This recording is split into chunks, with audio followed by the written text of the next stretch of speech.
Good morning. Welcome into First Take. Stephen A. I'm calling an audible, and we're blowing up the rundown because it is official. The GOAT, the legend, the icon, the greatest, in my opinion, to ever do it. Tom Brady is hanging it up after 22 seasons of greatness. All I have to say, Stephen A. Smith, it's not thank God. It's thank you. That's right. But it is official. He announced it on his Instagram. We know he had made the decision. Jeff Darlington, Adam Schefter will join us in moments, had said that a few days ago. But Brady now confirming it on his Instagram, and we will get that post for you shortly. Right. I mean, I've got the statement right Go here. for it. You want to read it? This is what he says. My playing career has been such a thrilling ride and far beyond my imagination and full of ups and downs. When you're in it every day, you really don't think about any kind of ending. As I sit here now, however, I think of all the great players and coaches I was privileged to play with and against. The competition was fierce and deep, just how we like it. But the friendships and relationships are just as fierce and deep. I will remember and cherish those memories and revisit them often. I feel like the luckiest person in the world. Absolutely. That's what he wrote. Your reaction to Tom Brady being gone? Well, like I said the other game. day when Adam Schefter and Darlington first reported it, the first emotion that comes to my mind is thank you.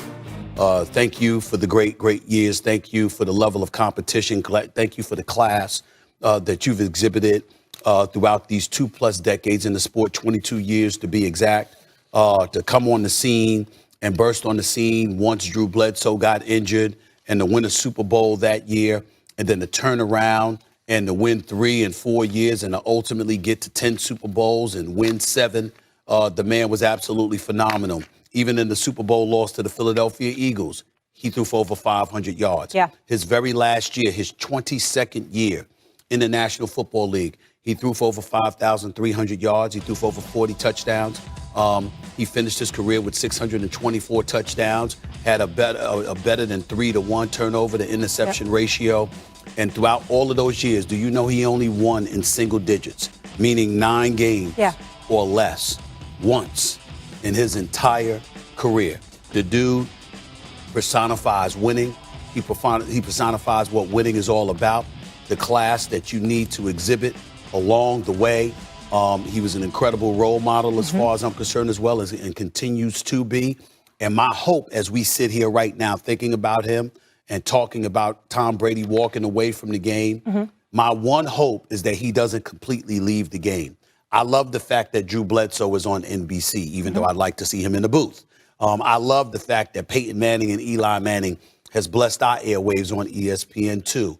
And when I think about somebody like Tom Brady, I sincerely hope that he finds a way to be a voice in this game because he deserves to be a voice. I know one thing for sure. He has a plan. Yes. And it's going to be big-time plans. And I just want to add one more thing. He finished the season leading the league in passing yards and passing touchdowns. He had more passing yards and passing touchdowns in his 40s than he did in his 20s. Age ain't nothing but a number. So inspiring. I want to bring in a guy who knows what it's like to go up against him. Super Bowl champ Jeff Saturday here with us now. Jeff, your reaction to this news? We're not going to have Brady anymore on Sundays.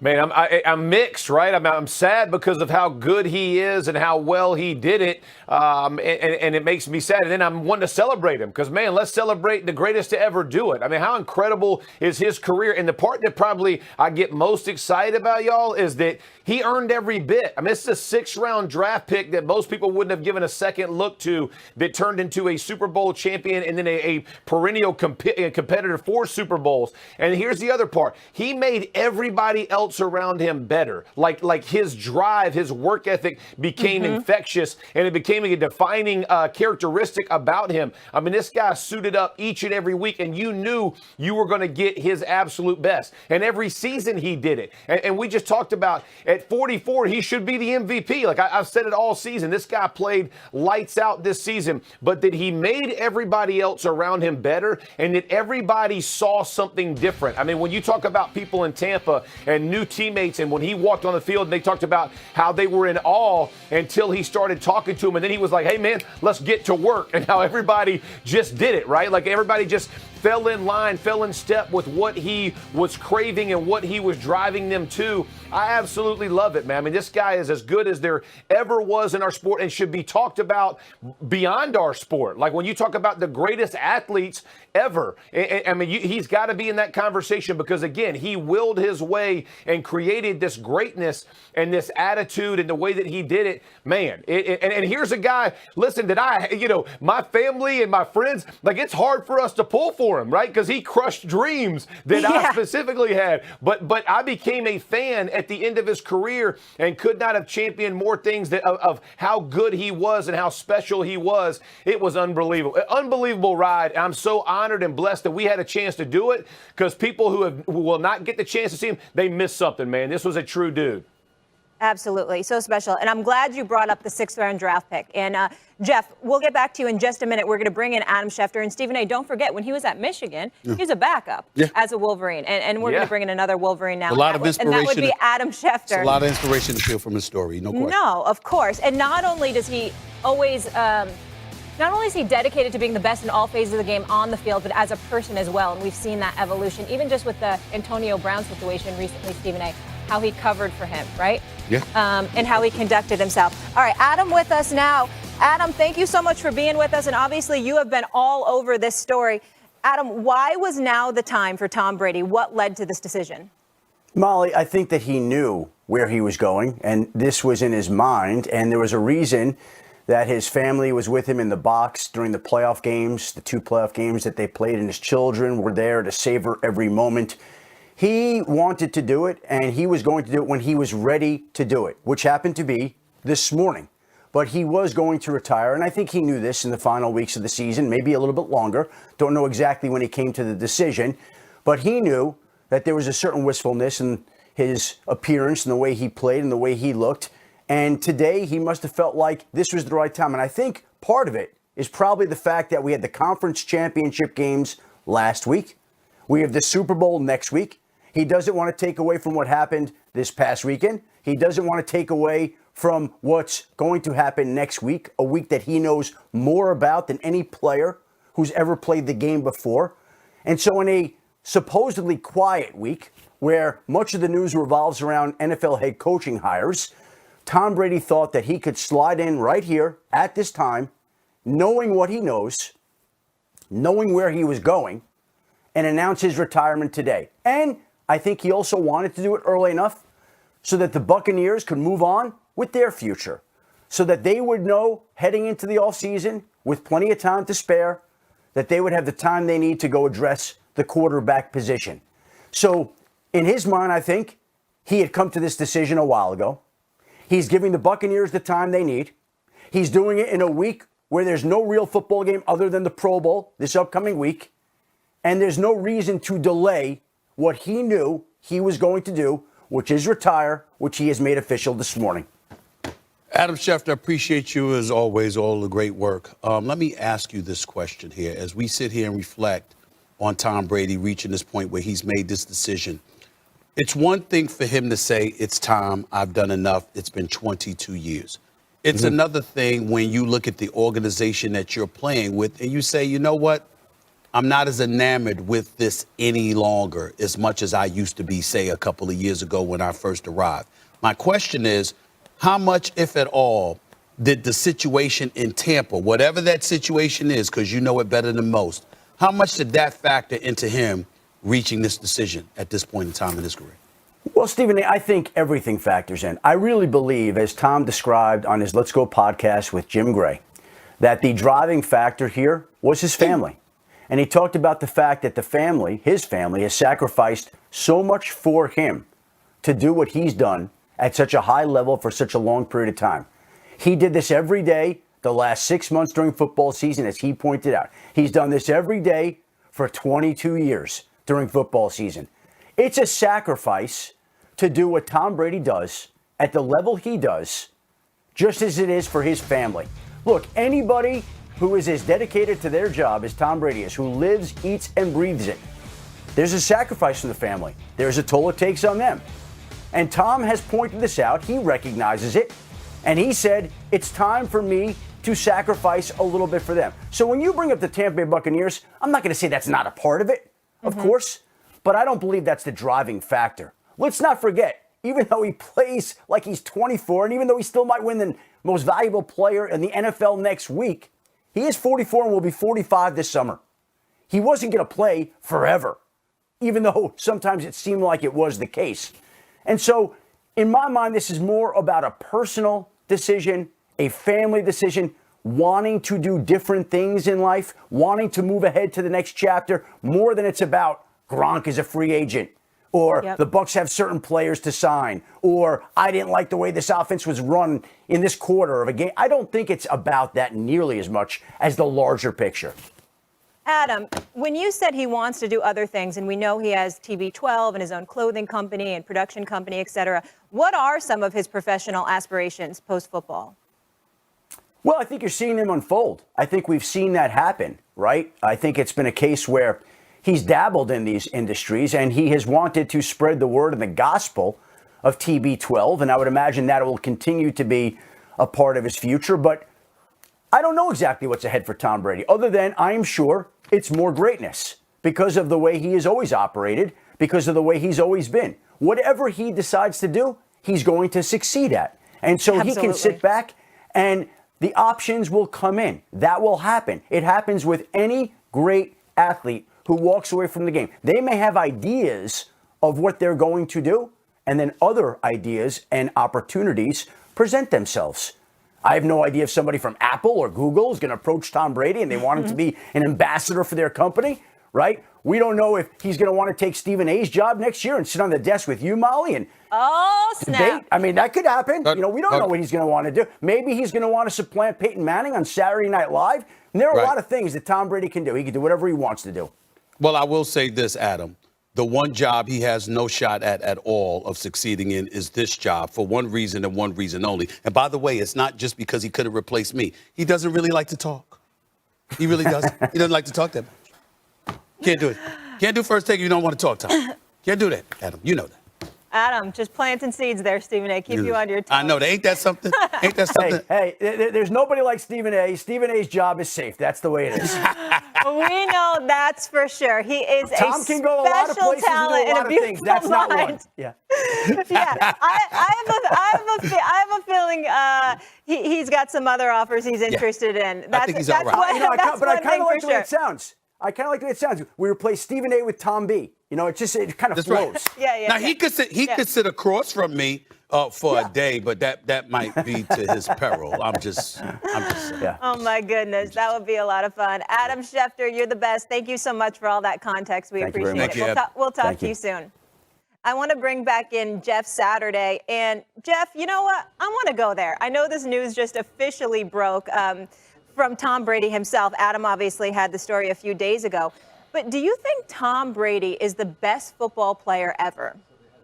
Oh, my word. We're doing it. This is going to be a hard one because I'm going to upset a lot of people. I will say he's the greatest quarterback to do it. But when you go football player, it's hard. It's hard for me to get away from a man like Lawrence Taylor. I look at it positionally, and I think that's kind of a blessing and a curse when you think of the positions of football. But obviously he's the most recognized football player. And again, he's put himself in a class all by himself. But when there's so many different positions, Molly, that it becomes difficult for me to get away from a Lawrence Taylor or the way that he played the game and changed the position, really changed the NFL. You think about left tackles and it's been, it's widely regarded why they changed the way that we block and the style of blocking, all because of that. But yeah, it's a tough day to go into this. I mean, I'm gonna get all kinds of Brady hate, and I just said how much I love the guy. But it was football player. It becomes greatest quarterback, the greatest to ever do it when it comes to those conversations. Please, listen, Jeff Saturday, Sergeant Friday. Listen up, man. It's not difficult. It's not difficult for me. It's Tom Brady. Lawrence Taylor was phenomenal. He was menacing. He was a game changer. He was all those things plus more, things that you, Coach Bill Belichick, and others have alluded to that y'all are far more qualified than me to pontificate about or really to really just gauge and summarize. But here's the bottom line. 7 Super Bowl championships from the quarterback position. He did it in his 20s. He did it in his 30s. He did it in his 40s. And when he retired his last year in the National Football League as a quarterback, he threw for over 5,300 yards, okay, and 40 touchdowns, for crying out loud. And by the way, the last time we saw him, he was down 27-3 and came back and tied the damn game before Matthew Stafford connected with Cooper Kupp on a long play that ultimately led to a game-winning field goal by the Los Angeles Rams with Aaron Donald and Von Miller and Jalen Ramsey and those boys on the defensive side of the ball against Tom Brady. When I look at defensive players like a Lawrence Taylor, one of a kind, clearly elite on every level, probably the greatest defensive player we've ever seen.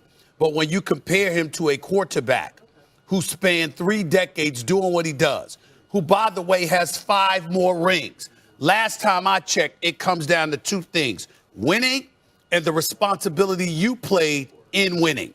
And so what I'm saying to you is, when you look at Tom Brady and you look at the fact that he's playing the quarterback position and you look at how he's been able to lead and you look at how many times we looked at the New England Patriots and we thought they were bereft of weapons. Remember, back when he first started, they were, we know they had an elite defense, okay? And as a result, that propelled Tom Brady to new heights, even though he didn't perform shabbily in those Super Bowls. But then there were other appearances. You know what? Yeah, you lost with Randy Moss, but you won with others, okay? And you didn't have an all-world number 2 receiver all time in the history of the NFL. And you won with those guys. You won using 2 tight ends. You won with Bill Belichick coaching you, Josh McDaniels coaching you. We get all of that. But in the end, it was you.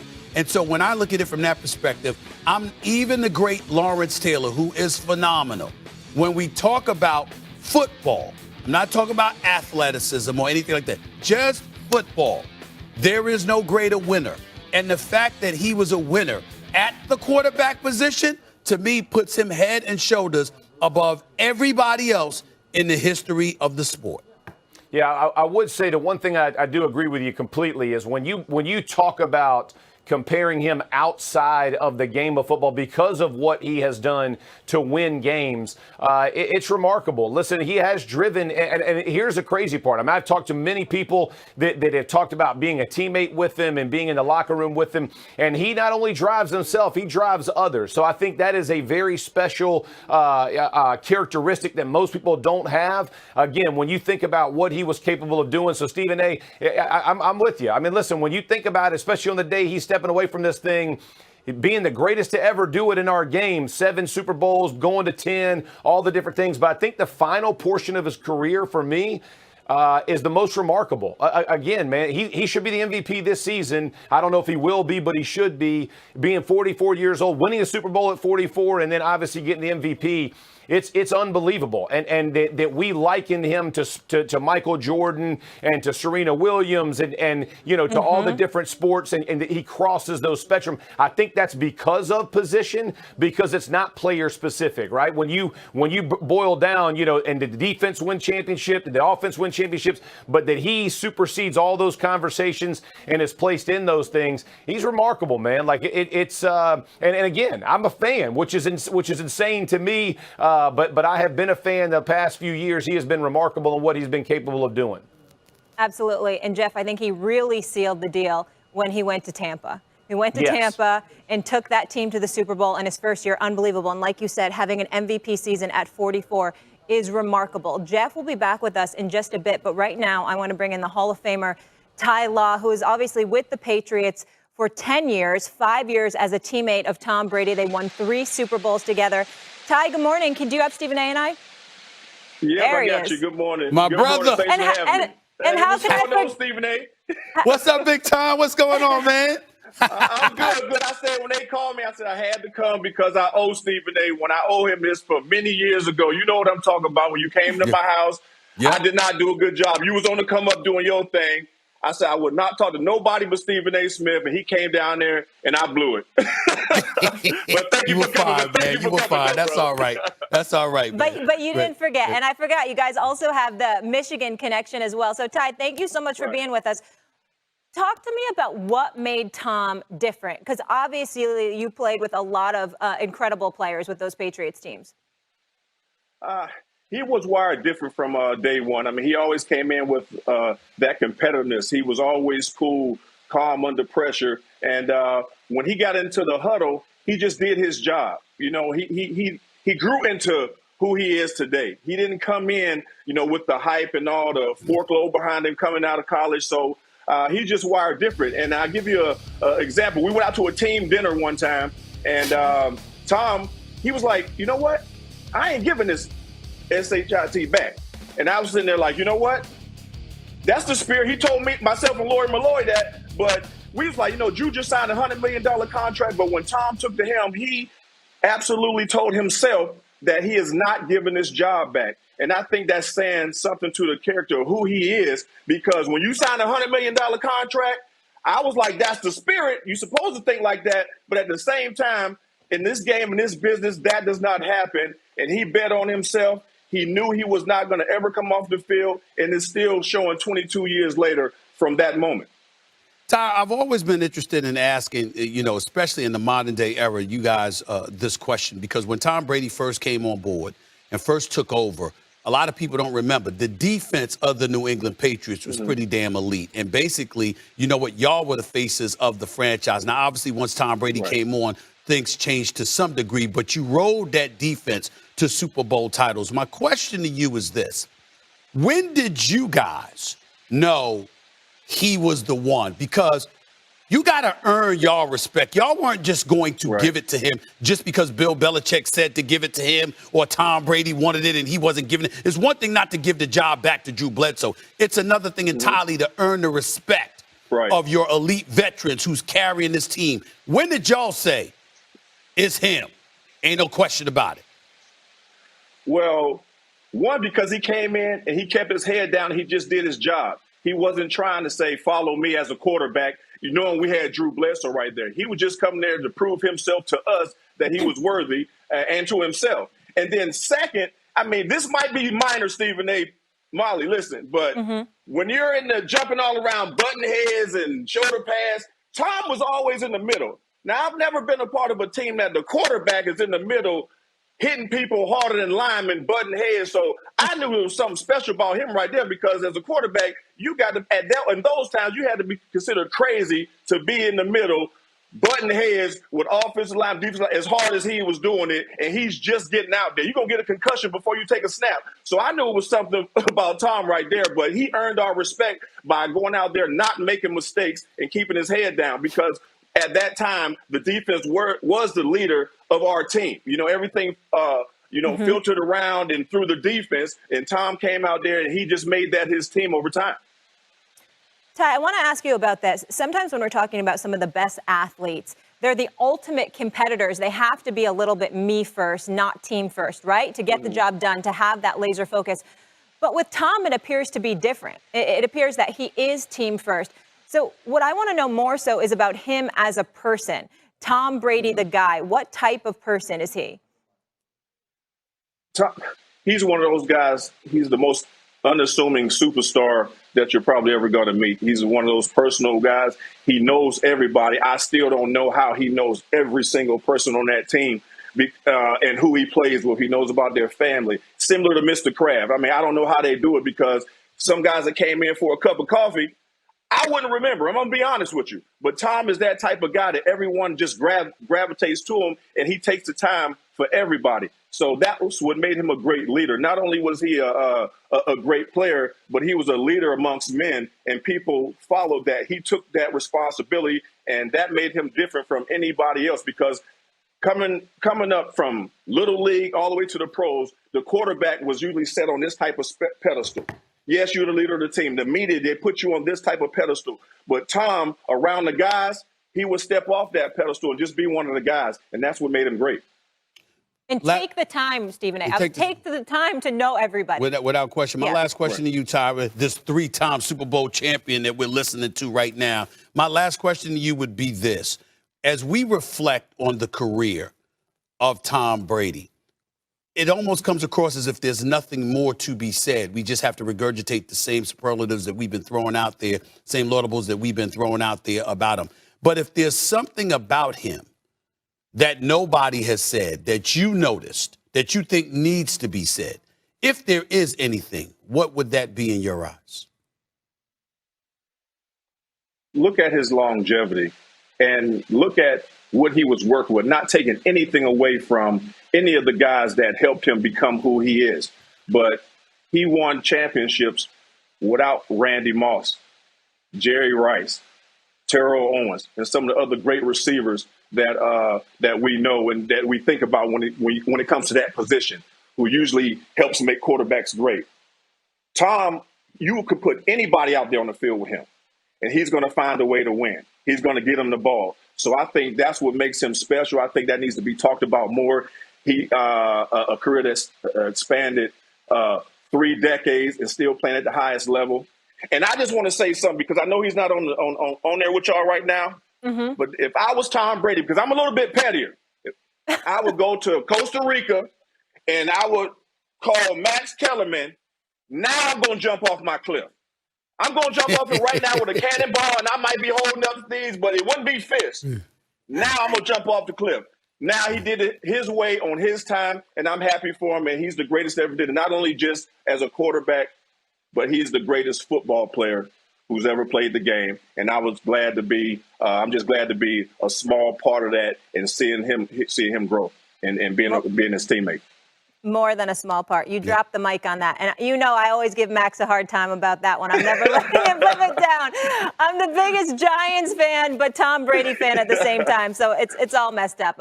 Grew up in Connecticut. What do you want from me, Ty? Thank you so much for the time. I really appreciate it. Appreciate you, bro. The Hall of Famer, All right, Ty Law. you, man. Thank you. Thank you, when guys. we come Take back it here on First Take, we're going to have Bucks reporter Jenna. Tell me about Tom Brady, the quarterback. What are your strengths? Well, everybody tells me I have a pretty strong arm, which is good. I'm pretty accurate with it. Pretty good work ethic, so I think I can get the job done. And the Patriots are Super Bowl 3 out of 4. Lombardi Trophy. 6 Super Bowl championships. What are you willing to give up to be the best you can be? In the end, my life's focused around football. Fast forward 21 years. Bucks win the Super Bowl. Tom Brady, you are the GOAT. I think we knew this was going to happen tonight, didn't we? Breaking news into First Take this morning. After 22 years of greatness, a Hall of Fame career, 7 Super Bowl rings, and ending on an MVP note, Tom Brady is calling it a career, and no one has followed him more closely than our Jeff Darlington. And I'll send it out to him. The greatest of all time. Nice job, boys. Way to hang in there. All day, just like that. The greatest of all time. Going to Disney World. For 22 seasons, Tom Brady's football career has been discussed, debated, and dissected like few others in American sports history. Tom Brady's a guy. He's the best quarterback in the game. There's nothing better than Tom Brady. It has been celebrated and scalded, revered and rebuked. But there's one thing, as he heads into retirement, we all seem to agree on. The 199th pick of the 2000 NFL Draft, Tom Brady ends his career as the greatest quarterback of all time. People say, what do you want to do after football? And I'm like, what do you mean after football? There's nothing after football. This is what, I was born to do, and this is what I enjoy doing more than anything else. And the QB stats. He retires with the most touchdowns and passing yards in NFL history. 600 touchdown passes for Tom Brady. He's a 5-time Super Bowl MVP. Played in 10 Super Bowls and won 7. Tom Brady is a Super Bowl champion again for the record-setting 7th time. Of course, the first 19 years he did alongside perhaps the greatest coach in NFL history, as Brady and Bill Belichick have more wins together than any coach and QB combo in NFL history. Well, he's obviously a great mentor and someone I learned so much from. I went into a situation that was ready to embrace me and help cultivate what I could become. Longevity? He's the only player to win a Super Bowl in 3 different decades. And the only player to win multiple championships after his 40th birthday. No professional athlete in American sports history has spanned as many years between their first championship MVP and his last. 18 years separated the two. We'll celebrate this forever. Congrats, man.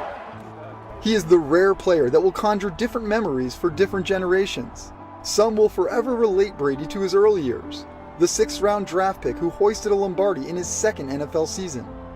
Some will relate Brady to the time when controversy seemed to be swirling, like when he endured the infamous Deflategate allegations, when he was accused of breaking the rules by letting air out of the footballs to improve his grip. Is Tom Brady a cheater? I don't believe so. I mean, I feel like I've always played within the rules. I would never do anything to break the rules. He received a 4-game suspension, then led his team to the greatest comeback of all time, coming back from 28-3 against the Falcons to win his 5th Super Bowl ring. They have completed the greatest comeback in Super Bowl history. And then there's Tampa Tom, refreshed and refreshing. Brady captured the sports world once more when his new, publicly outward personality prompted many of Brady's critics to come around on the Florida Man. And yes, that version of Brady had one thing in common with all the others: another championship. Bucks win the Super Bowl. Tom Brady, you are the GOAT, the greatest of all time. You did it! I was saving up for the Super Bowl. You did it all! Tom Brady's greatness spanned the generations. His career started as one of the great stories in football history, and it ended in Tampa just the same. It is for all those reasons we'll tell our kids and our kids' kids about Tom Brady, the greatest of all time. Football was my first love. It really was. And, for me to love it like that has enabled me to work hard at it. So grateful for the support that I have. When you get that support, you want to go make people proud. Stephen A., I'm not going to lie, just seeing that Jeff Darlington did a wonderful job. Yes, he did. But that made me a little sad. Yeah, it is an end of an era. We're going to miss him. For sure. We're going to miss him. Absolutely going to miss him. We're going to miss him. I mean, he's the greatest ever. And, he's treated us for 22 years. We're going to miss him, but we're also going to appreciate him and all that he's done. Yeah, but you know what? We do have to move forward in life. And on that note, we bring in Jenna Lane, Bucks reporter, who does a tremendous job covering the team. And Jenna's on her way to practice right now. Jenna, do you have us? Yes. Thank you so much for being with us this morning. And obviously, Tampa had to be considering this, but how prepared were they for this announcement that he was hanging it up? Coach Bruce Arians was asked last week if he had any idea what Tom's plans were, if he was planning to come back or not, and he seemed to think it was about a 50-50 chance. But even a few days ago, when I had reached out to him, at that point in time, Tom had not told them that he was ready to hang it up. He told them he was undecided. So they were preparing for the move, and even when we talked to Arians in a season-ending press conference, he said that they would go over contingency plans, but I don't think he was fully prepared for this idea that he would, in fact, hang it up. I think he thought it was about a 50-50 chance, but I don't think that he or the organization were fully prepared, fully expected it.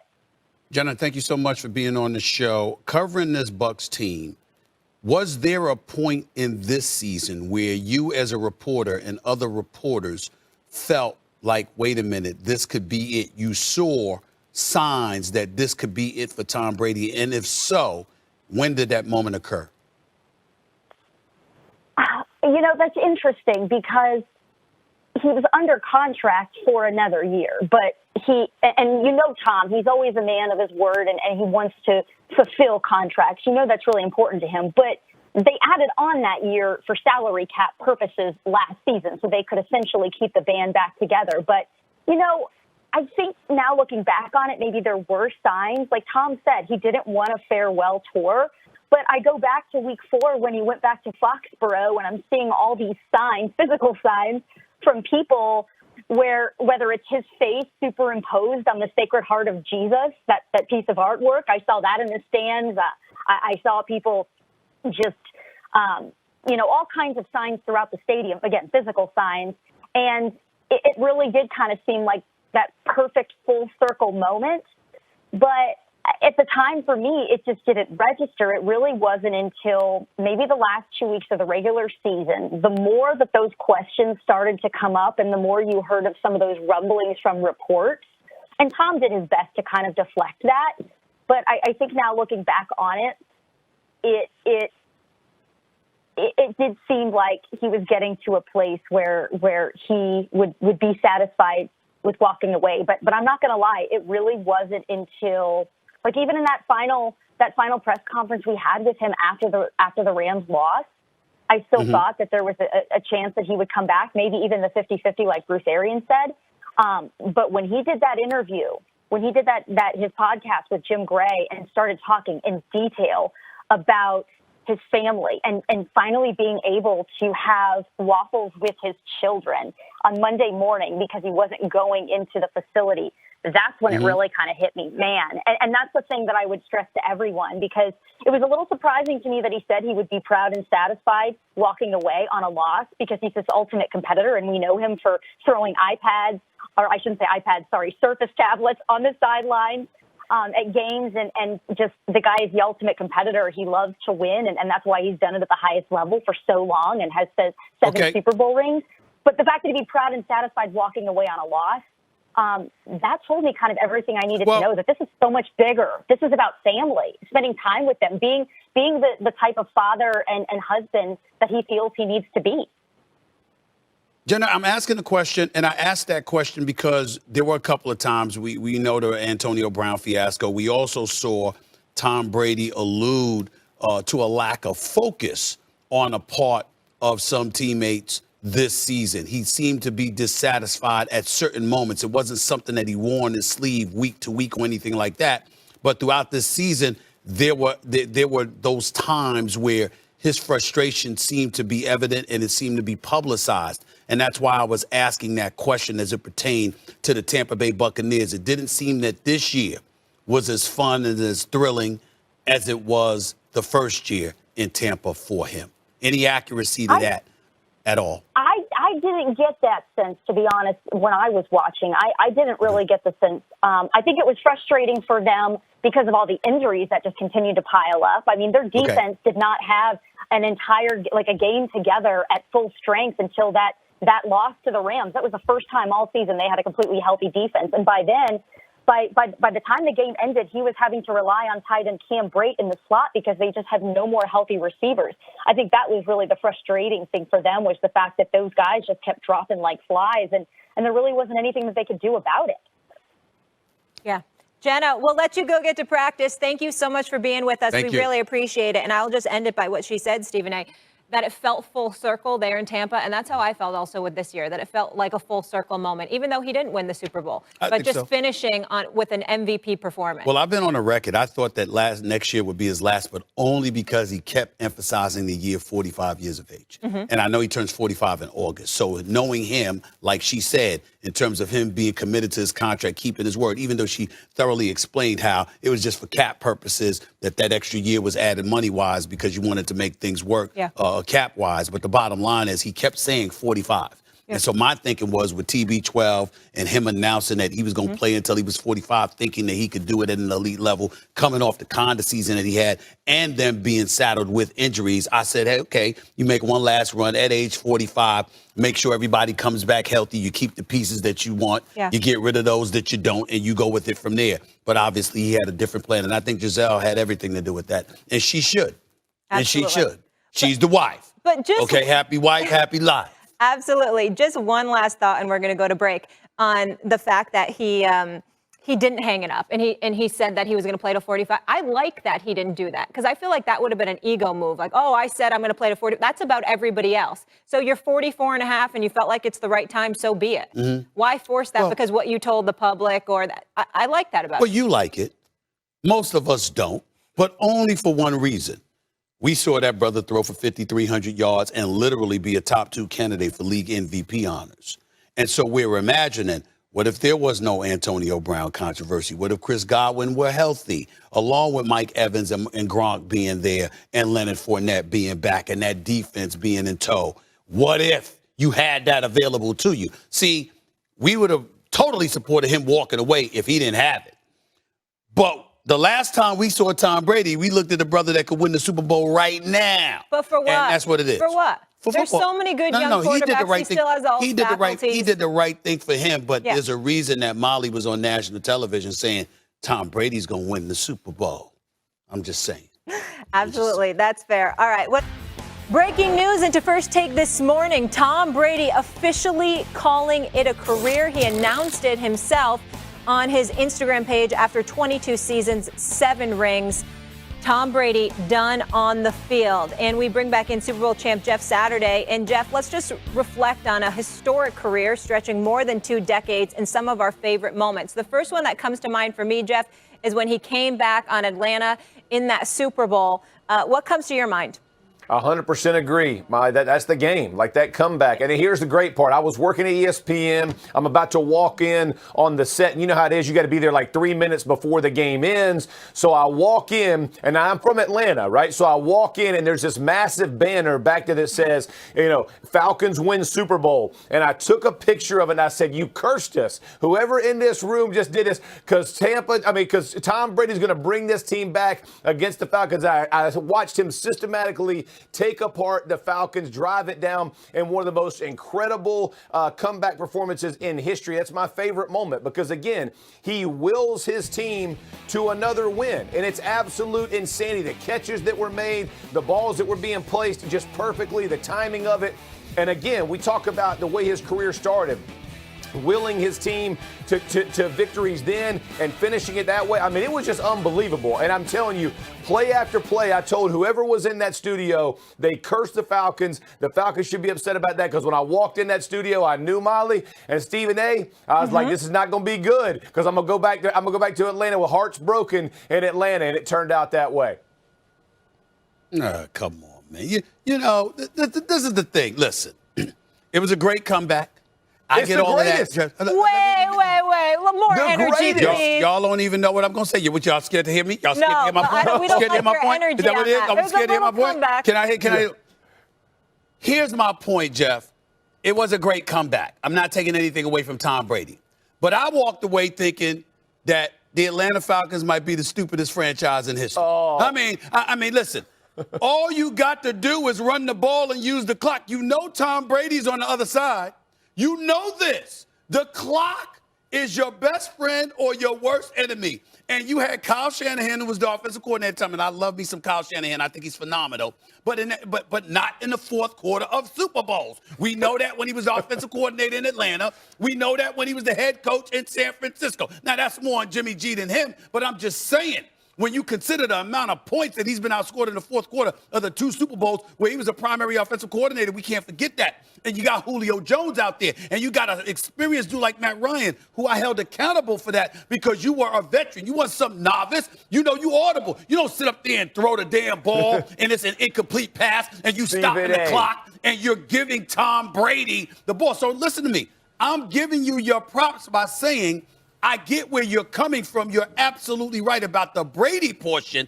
My problem was Atlanta, what an assist they provided with their idiocy. I'm going to tell you what my favorite Brady moment is. Okay. It's just me, Jeff. It was a regular season game. It was the regular season finale when they went 16-0 and they were going against the Giants, and he threw that bomb for the 50th touchdown to Randy Moss. Jeff Saturday, do you know why that's my favorite play? Because the play before, the Patriots went for it. It was an incomplete pass, and they came back with the exact same play. Randy Moss and Brady was like, we going to do this again. Yeah. Exact route, exact play. And it was a touch. I just said, damn, these brothers are special. This is something special to watch right here because everybody and their mother knew what they would think about doing, and they said, yo, we going to do it anyway. That's why I love that play. Absolutely. One more thing. We got to go to break. Jeff, to what you and I were talking about, how about he erased the deficit against the Rams? Weren't they down 27-3 and he had the miraculous second half? This just happened. At 44 years, he has ice water in his veins. Why don't you pick that? Because it wasn't as good as Atlanta. Because it wasn't a Super Bowl, Stephen A. Yeah, it wasn't a Super Bowl. The stakes weren't as high. That's it. He's got 7 of them. Oh, my goodness. You know what I'm saying? We understand. We understand that. We're done with you, Stephen A. Come on, man. You just All right, don't want Jeff, to point out Atlanta. Jeff, we'll talk to you in a little bit. Like he's from Atlanta. Would Exactly. you stop? Yeah, Okay. yeah. Jeff, we'll talk to you in a Yeah, minute. When we come back here on First Take, our Jeff Darlington will join us with more on this breaking news that Tom Brady is retiring. Jeff Darlington next.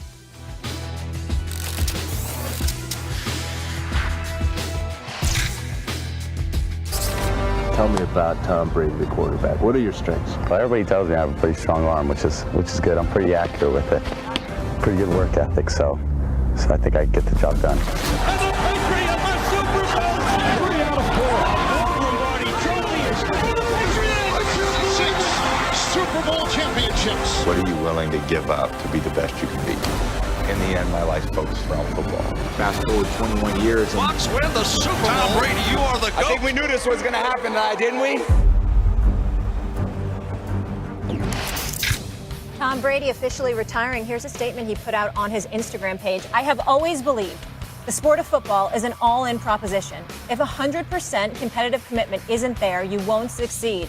And success is what I love so much about our game. There's a physical, mental, and emotional challenge every single day that has allowed me to maximize my highest potential. And I have tried my very best these past 22 years. There are no shortcuts to success on the field or in life. Amen to that.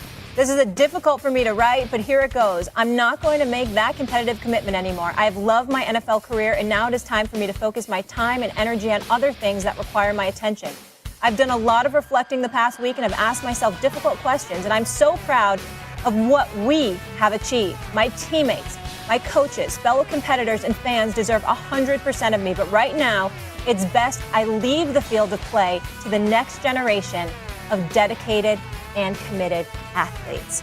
On that note, we bring in now my friend, NFL reporter Jeff Darlington. Jeff, good morning. Thanks for being with us. Thanks for having me, Molly. What's going on? Good to talk to you. And Jeff, obviously, you've been following Tom Brady for a very long time, very closely. Talk to me about this decision and why you think this was officially time for Tom.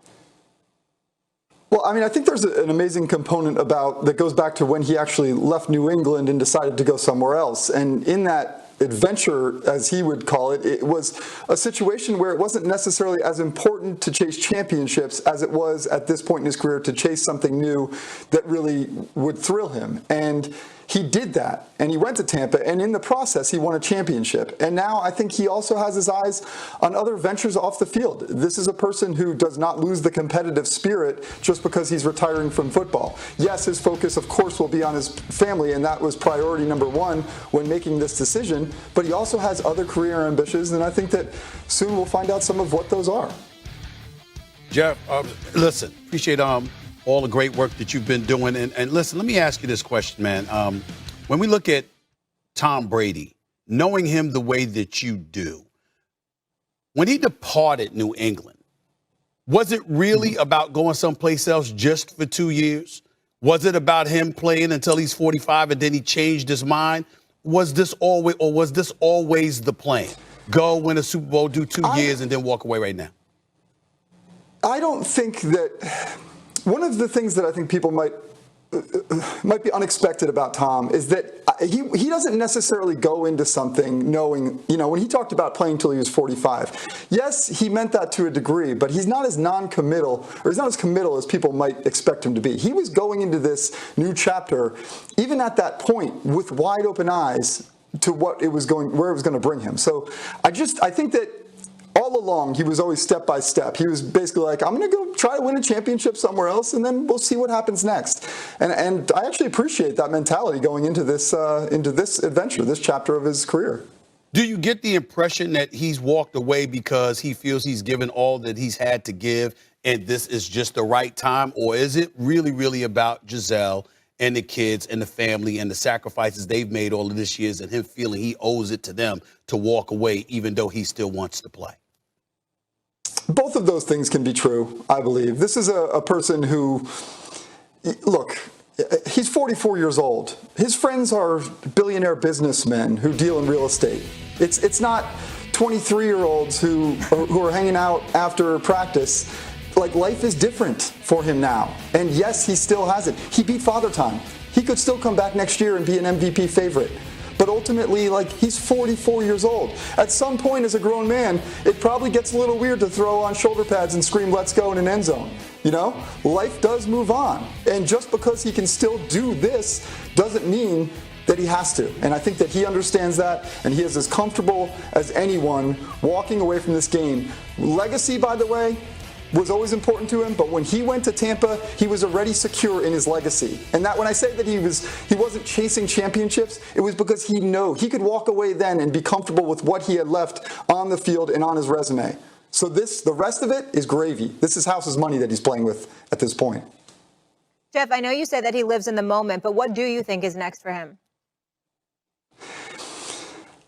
We'll leave that to him. Okay. I think he's got a lot of ambitions. He's got a lot of different ventures. I mean, he's got, his Brady apparel line. He's got Shadow Lion production company. He's got all sorts of things going on, but I know that's not it. This guy has so much that he still wants to do at 44 years old, and I don't doubt that he'll be successful in any of it. He'll be great in all of it, I should say.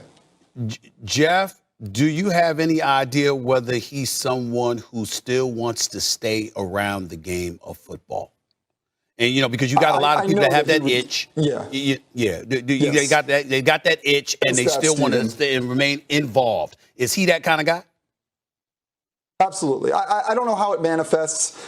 But at some point, I mean, you talk about that with Peyton Manning as well. And I'm not saying from a broadcasting standpoint or anything like that. I'm just saying that Peyton Manning, for instance, still wants to find his way around the game. And I don't know when that happens or how it happens, but I can tell you right now that Tom Brady is someone who, while we understand that he could do pretty much anything. I mean, he's got an apparel brand.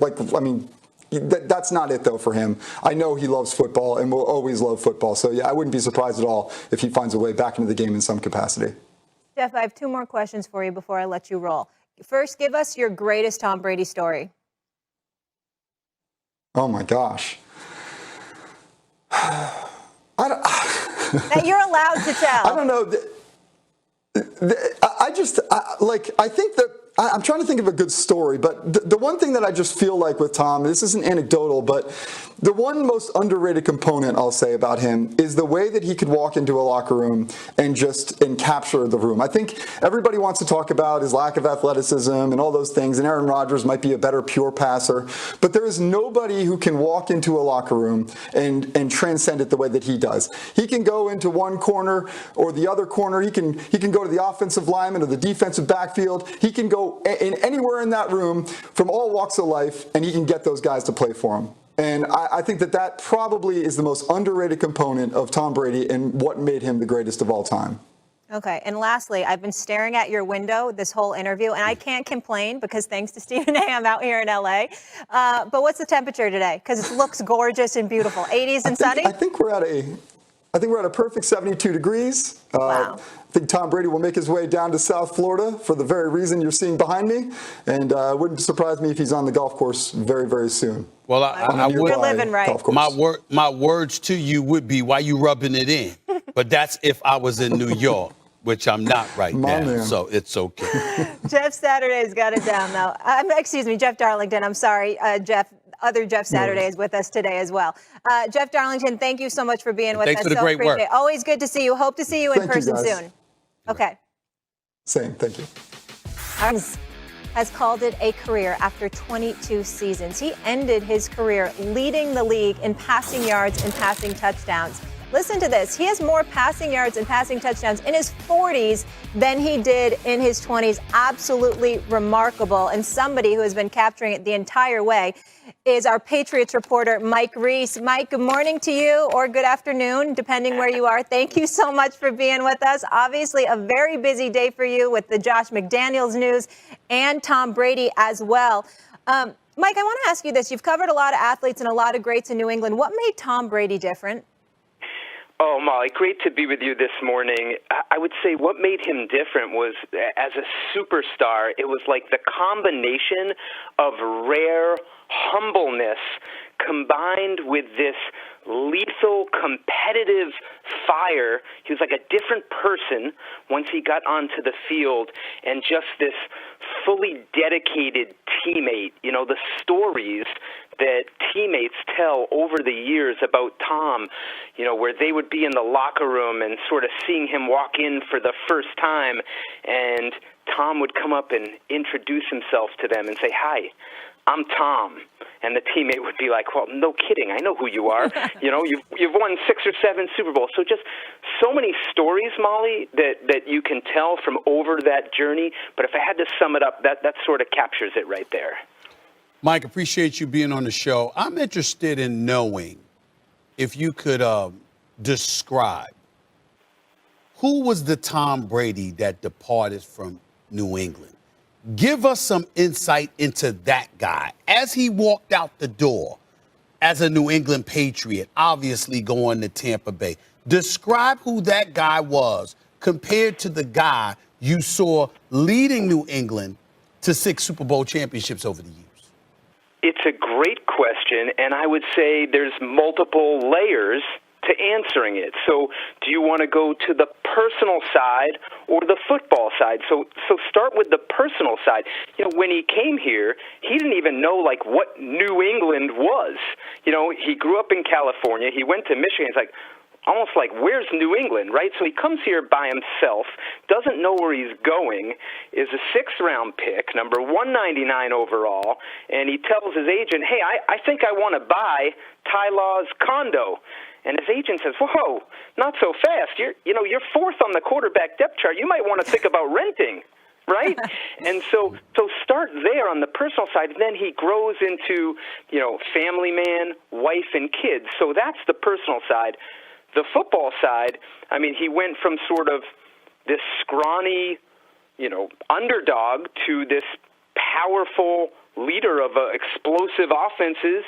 And when he left, I'd probably be remiss to say he probably still had a little chip on his shoulder to say, "Really? You don't think I can still do this?" And that would probably be a big part of the story as well. One thing that Ty Law said, the Hall of Famer Ty Law joined us earlier, and it was kind of the same sentiment as you just said, where Tom Brady believing in himself before everybody else. He said that when he had filled in for Drew Bledsoe and they were at a team dinner and, young early on in his career, and he said, "I'm not giving this job back up," and had that confidence, obviously, in himself. Was it interesting for you to see, Mike, after Tom Brady departed from New England and who he was there and then who he became in Tampa Bay and how much more outspoken and outgoing? Were you surprised by that? Well, it was definitely seemed like it was a little more relaxed, for him. And so I wouldn't say that I was surprised at that, but maybe just more the idea that he was recharged, with a new challenge, that being in this environment in New England, Bill Belichick often has said, it's not the easiest place to play, or he's not always the easiest coach to play for because of the demands, but that's part of what made them so great. So I can't say that I was totally surprised as much as just sort of watching it unfold, Molly, and seeing that he was in a different place, so it maybe allowed him to let his guard down a little bit more.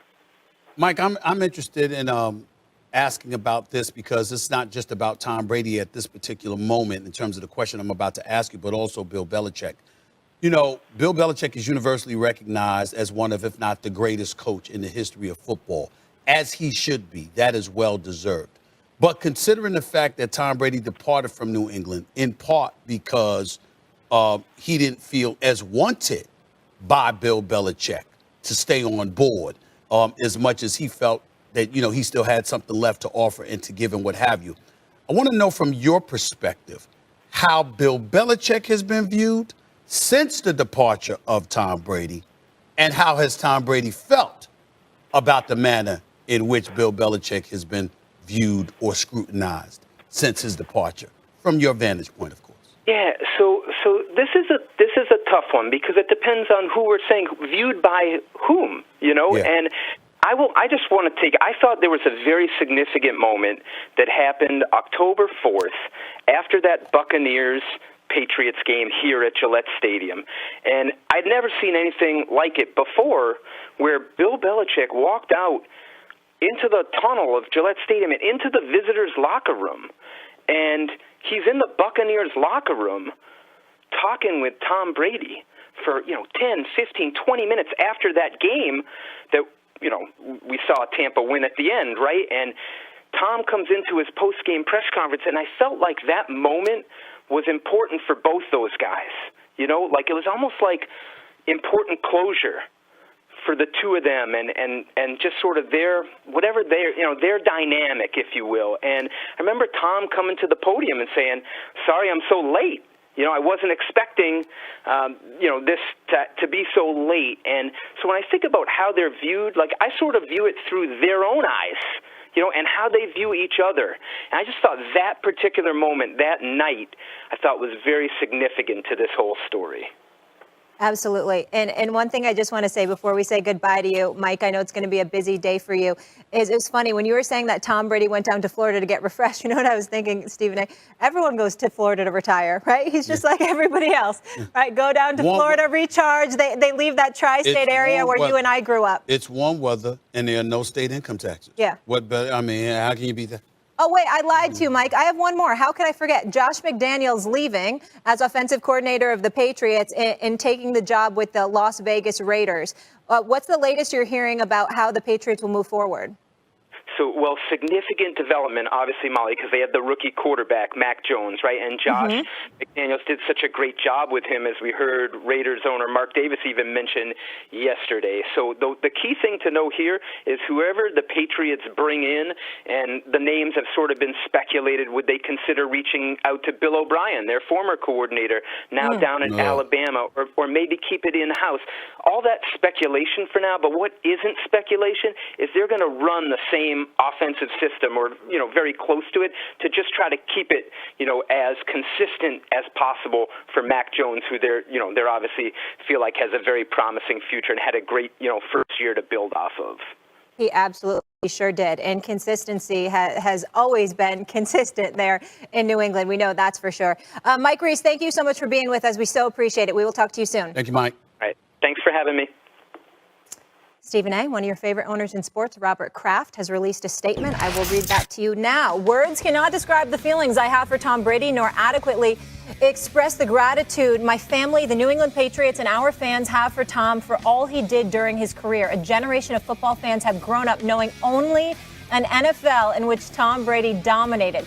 He retires with nearly every NFL career passing record, yet the only one that ever mattered to him was the team's win-loss record. In his 20 years as a starter, his teams qualified for the playoffs 19 times. He led his teams to 10 Super Bowls, winning an NFL record 7 championships. In a team sport like football, it is rare to see an individual have such a dominant impact on a team's success. You didn't have to be a Patriot fan to respect and appreciate his competitiveness, determination, and will to win that fueled his success. As a fan of football, it was a privilege to watch. As a Patriots fan, it was a dream come true. I have the greatest respect for Tom personally and always will. His humility, coupled with his drive and ambition, truly made him special. I will always feel a close bond to him and will always consider him an extension of my immediate family. We're going to bring in Mina Kimes in just a second, but Stephen A., I know you wanted to say something. Yeah, I just wanted to say that because Mr. Kraft was unavailable. He couldn't come on TV today, but that's why he sent us that statement, and everybody should have it now. Obviously, this is a man that loves Tom Brady like a son, and I remember speaking to him before Tom Brady walked away. He said, if Tom Brady wanted to stay, we would have found a way to make it happen, no matter what. For him, I would have done that. He said, but after all the things he did for us, he deserved the right to do what he wants to do. And usually in the world of business, obviously success reaps revenue and all of this other stuff. Most owners are not making that call. But he made that for Tom Brady. He was willing to, because Tom Brady went to him, and obviously he was a free agent. But it didn't have to be that way. Mr. Kraft facilitated that happening because that's the level of love and affection he has for a guy that he believes has earned it, and we all know has earned it. Absolutely. So, says a lot. Loving him enough to let him go and find his happiness elsewhere. That takes a big person. One other thing I want to highlight, Mina, and great to see you, by the way, Mina Kimes, when he said you didn't have to be a Patriots fan to respect and appreciate his competitiveness, and that is absolutely so true. Mina, your reaction to this being official? Yeah, I guess what strikes me about it is that Tom Brady not only defied the odds coming into the league, which we've discussed, of course, for years and years, his draft status and what he overcame, but that he also defied them exiting the NFL. You know, I remember the first time he said he was going to play until 45, I think it was 2017. And I also remember my reaction, which was, no way. Like, this guy's nuts. This is not going to happen. He's not going to play until he's 45. That's never been done before. And not only that, he's not going to do it at a high level. The fact that he went to Tampa, won the Super Bowl, and then this season, his final year in the NFL, age 44, led the league in passing yards, MVP candidate, led the league in touchdowns. It defies logic. And you guys know, we've covered this league for a long time. Superstars don't leave on top. How many quarterbacks have we watched at the very end, talk about Breeze, Manning, Roethlisberger, where it was so clearly time for them to leave and everybody knew it. But Tom Brady could have played for several more seasons and continued to be one of the best quarterbacks in the NFL. And I just think that might be the most remarkable thing he accomplished because, like a lot of people, I did not think it was possible. Me personally, like I said, I don't blame him for making this decision. I wish him nothing but the best. He's treated us to so many phenomenal moments over the years, Mina. I'm not about to second guess that. I will tell you that he's still so good and he still has such a profound impact. I really, really, really wanted, it would have been nice to see him in one last Super Bowl, win, lose, or draw. Just seeing him in a moment with everything on the line. Yeah. It's me or you. It's 60 minutes left. The winner's the champion. The loser's the runner-up. 22 years wasn't enough. No. I'm not saying it wasn't enough. I'm just saying that, you know what? Listen. I mean, we eat every day, don't we? You know what I'm saying? I mean, you always want to eat. So I'm just saying that's the one thing, because he's so good and he has the ability to lead the way that he does. I really, really wish that, this Super Bowl coming up, it would have been him with one final moment. Yeah. Me personally. Guess what? But, hey. Now you're just going to have to watch the ESPN Plus documentary. Well, I'm going to do that anyway. Mina, one more thing before we let you roll. Just looking at Tampa now, because obviously they have a predicament and they need a quarterback. Who do you think could be a good fit down there? Well, it's not a great market for free agents, and somewhat ironically, the best available option is probably Jameis Winston, who we know is a fit with the kind of football Bruce Arians likes to play. He likes tall pocket passers, big armed quarterbacks. To me, makes more sense than like Jimmy Garoppolo or a Marcus Mariota. I wouldn't be surprised if Tampa considers that, though. I know that sounds crazy given the fact that they let him walk and it's the same front office that drafted him, but it really reflects the lack of options both in the draft and in free agency. And the thing to remember, Molly, this is still a good football team. They still want to compete, so I don't think they're going to sit this year out. This is the problem with brilliant people like Mina Kimes. Let me tell you what the problem is. Let me tell you what the problem is. Certain things are simplistic, and she won't make them. You know what the answer is to that question, Mina? Nobody. There is no replacement. There's nobody. Oh, I thought you were going to say Aaron. There's nobody. Tampa. If I were Bruce Arians, I would retire. I mean, how old is he now? I mean, you've done enough. You're a Super Bowl champion. You finally got over the hump. What the hell you sticking around for? I mean, he's there in Tampa, no state income taxes. He's got enough money, even though I don't want to be in anybody's pocket. He's got enough money. If I were Bruce Arians, what the hell you going to get? Who's out there? Would you going to bring Jimmy G to Tampa? What you doing? It's over. Okay, so the moments that he's had over these last 2 years, Tom Brady's commitment, his precision, his motivational skills, his leadership ability, all of those things on top of his ability to throw the damn football. Kaput, gone. He said goodbye. You're not getting somebody to replace Tom Brady that's going to come close to measuring up, which might cause Bruce Arians. Do we see how Bruce Arians looks sometimes? I mean, he looks like, listen, I ain't wishing nothing on him. I want beautiful health, live a long, prosperous life. But sometimes he looks very, very stressed on those sidelines. What did you say, Mina? He looks very, very stressed. And I look at him and I say, well, you know what? Without Tom Brady, it's not going to get better. Bruce Arians might be the next to go. It's not going to get better, But he's a competitor. This is still a Super Bowl caliber defense when they're healthy. They're keeping Todd Bowles, it looks like. We'll see what happens with Byron Leftwich. Stephen A., who's going to win the NFC South? That division stinks. Wait, wow. So that's where we going now? So in other words, we going from Super Bowl contention to who's going to win the NFC South. That's like asking me who's going to win the NFC Bucs East. fans need a reason to get up in the NFC morning, least. Who and cares? they got to field something. I'm just telling you right now. I mean, if I'm Bruce Arians, it's not a good situation. Huh? You're not wrong. It's going to be a downgrade. Tom Brady almost beat the Rams. No question. Tom Brady almost beat the Rams. That damn defense. That is true. It was Tom Brady who pulled off the comeback. It gave up that long pass to Cooper Kupp when all they needed was a field goal. I'm telling you right now, if I'm Bruce Arians, my brother, you've had a successful career. You've been around a while. You're in Florida. You're already in the Sunshine State. No state income taxes. Hey. You can keep most of your money. If I were you, I'd strongly consider walking out right with Tom Brady. Time out. You don't need to stress. Mina Kimes. This might not actually be possible in reality, but what about your quarterback? What about Russell Wilson? He wants to take his talents potentially elsewhere. Can't go there. Can't do that. Coming on this show, and Molly, you chose Can't violence this morning. I've never heard Tampa on his list of teams. Doesn't really quite make sense to me. I don't think he's leaving Seattle. I don't see it panning out that way.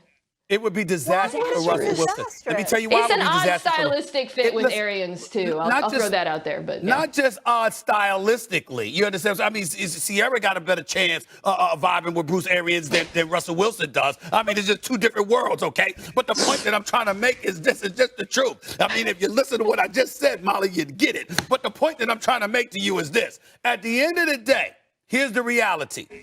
Russell Wilson, why would you want to follow Tom Brady?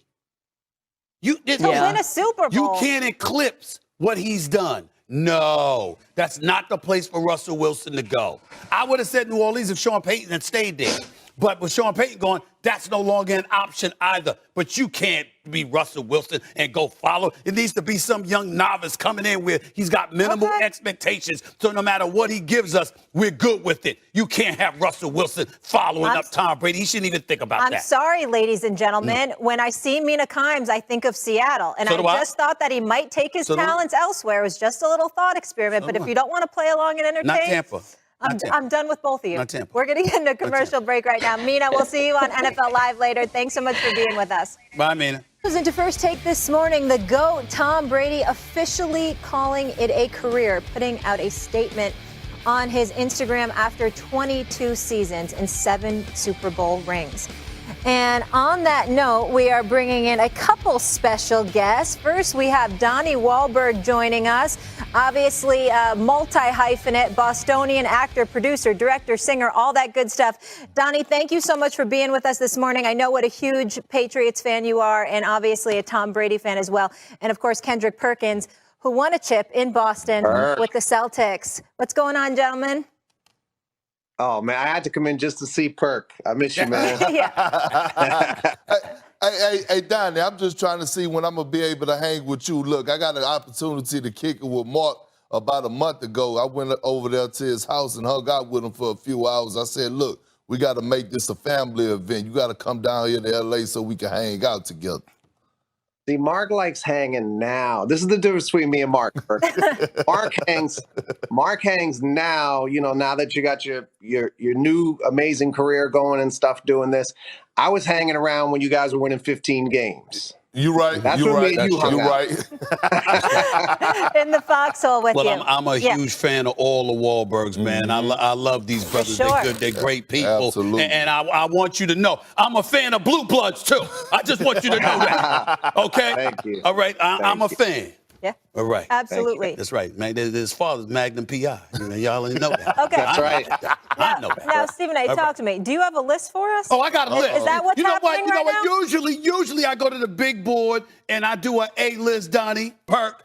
Today I'm sitting down. The suit is fly, too. They got to get the technical difficulties going. But I wore a fly suit ready to do. The big board, the Stevens A-list. And guess what this is about, Donnie? This is about the top 5 athletes in the history of Boston. I'm a native New Yorker, so let me put that out there as a caveat, because y'all ain't gonna like my list, all right? You ain't gonna like my list, because you're gonna say, why you leave certain people off? I don't give a damn. I'm giving you the list anyway. You ready for this, Donnie? You ready for this, Big Perk? I'm ready, but I have to do an asterisk though, Stephen A. Okay. Tom Brady might be above the list. See, there's Mount Rushmore, Not and true. it might be Brady. Yeah. Not But true. go ahead. Yes. But go I'm ahead. about to break it down to you why that is. Let's go to number 5 on the list, please. Give it to me. The one and only Bobby Orr. That's right, Stephen A. doing the hockey. Stephen A. doing the hockey, okay? I mean, everybody knows how big time that brother was. Yeah. I might have caught some heat if I left him off the list, okay? I was thinking about Ted Williams, but damn it, he retired before I was even born. I said, no, I gotta at least be alive for when you played to have you on my list, okay? So I left the great Ted Williams off. That's number 5, Bobby Orr. Let's go to number 4 on the list, please. Give it to me right now. The most recent Hall of Famer. Donnie, you can't have a problem with this. Big Papi, baby, going into the Hall of Fame. 500-plus home runs, elite DA. That's my brother right there. Anytime I'm going to the Dominican, because I ain't been there yet, damn it. But when I go there, I'm calling Big Papi. That's my man right there. He's too big, and he destroyed my Yankees. And ended a curse that lasted decades, and damn it, won 3 rings. That's Big Papi right there. He's number 4 on the list. We all know what number 3 on the list, please. Give it to me right there. The one and only Larry Bird, the Hick from French Lick. That was his nickname. We know what Larry Bird brought to the table. We know how big time he was. He had brothers going like this. That brother can ball. What was his nickname again? The Hick from French Lick. That's what they call him. I don't mind. All I know is that listen, that man is the only dude that made Dr. J upset. Dr. J, you remember he was a model citizen. Everybody loved Dr. J. Julius Erving. The next thing you know, Larry Bird said, I'm going to hit this 3 right here. I'm going to hit this jump on you right here. And the next thing you know, Julius Erving clocked him. I mean, this is what went on, okay? I got him number 3 on the list. Let's go to number 2. That's right. Let's go to number 2 on the list. It's Tom Brady. We know it, 7-time champion, 5-time Super Bowl MVP, 3-time league MVP. We've been talking about him all week long. Okay, been talking about him since Friday because he retired. We understand everything that Tom Brady was. But here's the thing. As great and phenomenal as Tom Brady was, he wasn't number 1 on the list. We know who that is, Donnie. The one and only Bill Russell. Okay, 11 championships, 13 years. He taught Boston what titles were all about, okay, before Tom Brady ever got there. So as much as I love Tom Brady and appreciate him and recognize the champion that he was and will always be, Bill Russell was Bill Russell. And we know the adversity he had to go through. And oh, by the way, he coached and played them to a championship one year as well. Tom Brady technically might have done that, but not officially. That's the list. Only thing, Stephen A., the only thing is you didn't put Yastrzemski or Ted Williams, rather, on the list because you didn't see him play. You didn't really see Bill Russell play. Now, I agree. I saw Yastrzemski. Yeah, we saw Yaz. We're old enough for Yaz. You're right. That's right. Bill Russell never gets acknowledgement as the greatest basketball player of all time. I think it's completely unfair that he doesn't get that acknowledgement. I understand it was a different time. I understand all the different debates people have. Right. Bill Russell may be the greatest athlete, or certainly in the top 5 greatest athletes of all time. On and off the court, he's one of the greatest people of all time. In terms of the rest of the list, you did pretty good for a New York guy, Stephen A., from not a Boston guy. But you got Bobby Orr, arguably the greatest hockey player. Again, a lot of people nowadays didn't get to see him really play. He changed the game like nobody else. In terms of Brady, you know, he's the bad man, Stephen A., and he will always be the bad man in football and quarterback. And I will say, I'm not sure, I wouldn't even say Brady's the best football player of all time, because I think that spot's reserved for Jim Brown. And I love Tom Brady. There's no disrespect to Tom Brady, but quarterback-wise, and again, on and off the field, what an amazing guy, and what a blessing that we got to see. You just said we didn't get to see Ted Williams play. I didn't get to see Bill Russell play. We lived in an era where we got to watch the greatest quarterback play for 20-some years. When they won the first Super Bowl against the Rams back in 2001, we were a city that expected that team to lose that game. When it was 17-3, we knew we were going to lose that game. We knew the Rams were going to come back. We knew that field goal was going to miss. We knew they would take the knee before halftime. I mean, before the end of the game and play for overtime and lose the game. We just knew that's how we'd been sort of raised in Boston, to lose the big games. And suddenly it changed forever with that team. And Tom Brady was the leader of that team for 20 years and 6 championships. And we're a city of winners now. We were a city of losers after the Bill Russell era.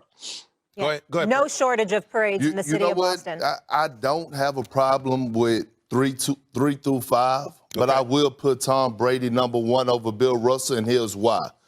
The story matters, right? Bill Russell was drafted number 2, so that means he had high expectations. Tom Brady was drafted in the 6th round. Tom Brady was drafted in the 6th round. The story matters. Nobody expected a guy that was drafted in the 6th round, the 199th pick, to come in and do what he did and have the career that he did and win championships.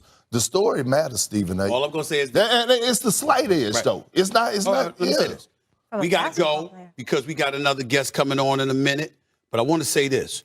You and I will revisit that conversation before this We week got is a over. lot to revisit. You know why? You know why? I've been watching you on Countdown. You've been doing a great job. But, Thank you so much. Boy, I came on here because me and you got a lot to. That don't mean, you know what I'm saying? I take down big boys all the time, Donnie. I take down big boys all the time. I ain't scared of big You boys. ain't taking down Perk. You ain't taking down Perk. Absolutely. Donnie, thank you so much Appreciate for the you, time. Donnie. Thank you This so was much, a lot man. of fun. All right. Thanks, guys. All right. Okay. Thank you. All right. When we come back here on First Take, welcome back to First Take, saving the best for last. Hall of Famer Randy Moss joining us now. Randy played with the Patriots and Tom Brady for 4 years. They had a record-breaking perfect season. That was in 2007. And Randy, before we get into Brady really quickly, thank you for being with us. You need to come on to First Take at some point and debate Stephen A. because he needs to get mossed for a full 2 hours. So you just let us know when you're available for that. But it ain't happening. I love it, but it ain't happening. I'm not getting mossed. Oh, please. Oh, please. Hey, I watched the show, and you talking about debating with Stephen Smith. That'll be a good one if y'all to have me. I'd love to be on there one day. Yes, my goodness. please. You just let us know when you're in New York, and we'll make that happen. Stephen A. got nervous. He sat up a little straight. He adjusted his tie. Okay, I gotta focus on Tom Brady though. Can you just talk to me about that 2007 season and that incredible run, and why Tom Brady is different than any other teammate? Well, I just think that the way you look at the quarterback position and what's required out of the quarterback, and just looking at the story behind Tom Brady, how he was drafted, him going to New England, playing behind Bledsoe. Bledsoe gets hurt, and then the rest is history from there. I just think that, you know, when I went there in 2007, you know, I followed Tom's journey, you know, from Michigan, and then, you know, throughout the pros, and I wanted to be able to. I had success with Culpepper in Minnesota, and then the years that I missed that I played with a lot of quarterbacks, and then I've always wanted to play with a quarterback like Tom. So you heard the story about me sneaking in the hotel and telling him I want to play with him, and then getting there with Tom and just seeing his preparation, his leadership, you know, how he goes about his business was just something that I've always admired, just because you don't really expect that out of your quarterback. And I just thought that if he's the hardest working man in the building, then the sky's the limit for your team and your organization. And then going off winning 7 Super Bowl rings is just phenomenal. So it's just great to be on here this morning. It's great to be here this morning to be able to talk about, you know, his legacy and his retirement. Randy, we only got less than a couple of minutes left. I'm just going to ask you a quick question here because, you know, anybody that knows football knows you're one of the top 2 receivers in the history of the game. And you didn't play your entire career with Tom Brady, basically just 3.5 seasons. To put in perspective, can you say what Tom Brady meant to you personally? Well, he just meant so much to me just because of what I just stated. And I just going to Oakland, being in my 10th year and just wanting to resurrect my career and just being able to have the opportunity, Stephen A., to just go set some records, almost, you know, perfect a perfect season. And just like I said, I've just followed his journey. So, just knowing that the brotherhood and how strong it is in the National Football League and the greatest quarterback of our all time hanging his cleats up, dipping them in. It's just something that, the league wasn't ready for. The fans are ready for it. But like I said, it's just great to be able to talk about it. Yeah. Randy Moss setting the record for receiving TDs with 23 in that 2007 season. Brady had 50 altogether. Randy, thank you so much for being with us. We so appreciate it. Come back again soon because, again, Stephen A. needs to get You're welcome mossed. to come, my brother. I love you, but you are not mossing me on First Take. It will not happen, okay? I appreciate y'all. Can't wait, Stephen A. I can't wait. Oh, man. Here we go. Oh, my goodness. James Dunn, make the call. Let's make this happen. I got Michael Strahan who wants a piece of me, a Hall of Famer, and now you got one of the top 2 receivers in the history of football. He called my moss. He gonna moss me. Hey, I got moss. Hey, look at me. What do you always say? To be the best, you gotta beat the best. I'm telling you what right now. What do you want, lowly competition? You can't take it? This is First Take. Ain't nobody beating me. I'm not getting mossed. I promise you that. I'm not getting mossed. All right. Tom Brady. Hold on. This is for Tom Brady. Tom Brady, thank you so much. Greatness, 22 years. You are the GOAT. You are the best. Get the like, subscribe, and share all of our channels. Check us out. Hey, tell us what you think about it. Are we hitting it on the nail on the head or are we not? Please leave a comment. Let us know. Tell us how the flow is. But don't forget, this is your boy MC D-Rex, and I'm out. Peace.